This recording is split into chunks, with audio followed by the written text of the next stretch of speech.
전기공사 무자격 경력자도 10월부터 전기 중급 기술 자격 취득 가능. 뭐가 문제였을까요?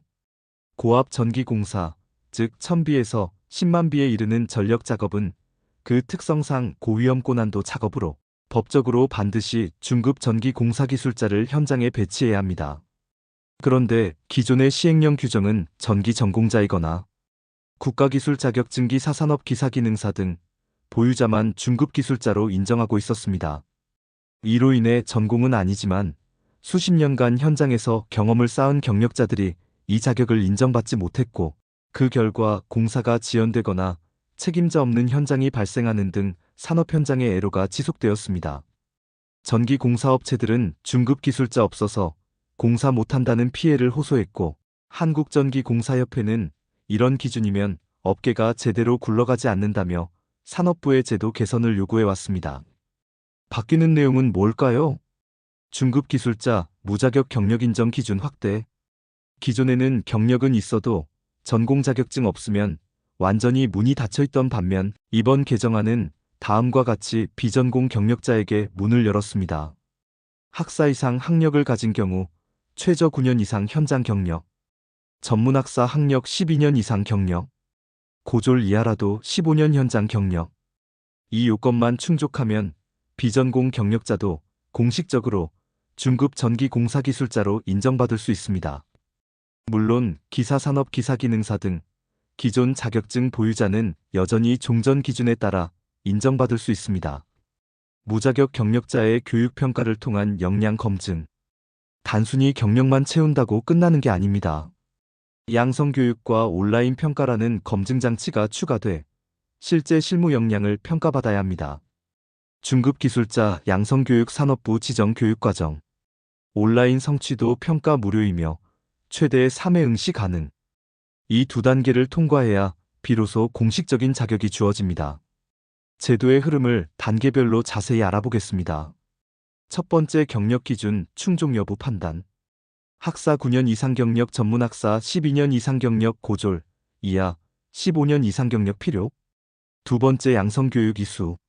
실무에 필요한 이론 절차 등의 교육 이수. 세 번째 온라인 성취도 평가 완료. 역량 기반 시험. 최대 3회 응시하며 합격해야 함. 네 번째 최종 자격 인증. 모든 단계를 통과하면 정식으로 중급 전기공사기술자 등록 가능. 현장 경력 기준 인정 비율을 알아보겠습니다. 인정 비율 100% 전기공사업체에서 시공 또는 시공관리 업무 경력자. 인정 비율 80%. 전기공사 관련 설계공사 감독 감리전기공사재해 예방기술지도 업무. 전기직렬 공무원 전기시설의 관리 및 시공 업무 수행. 학교 등에서 전기 관련 교원으로서 전기 시공에 관한 교육 업무 수행. 인정 비율 50%. 전기공사의 계획시험 검사유지 관리 전기안전 관리 전기공사 연구 업무. 소방시설공사업법에 따른 소방시설공사업으로 등록된 곳에서 국가기술자격법에 따른 소방설비 전기 분야 기술자격 또는 제1호에 따른 국가기술자격을 가지고 소방, 설비 전기공사 또는 도난방지 시설공사 업무 수행. 군인사법 시행령 제2조 2 제1항 제1호부터 제3호까지에 따른 공병병과 또는 시설, 병과에서 장교 또는 부사관으로 복무하거나 전공병, 발전병 등으로 복무한 경력자입니다. 언제부터 바뀌나? 2025년 7월 8일 국무회의에서 전기공사업법 시행령 개정안 통과됨. 2025년 10월 전기공사업 운영요령 고시 개정 완료. 양성교육 프로그램과 온라인 평가 운영 개시. 비전공 경력자들에 대한 자격 인증 절차 실제 시행.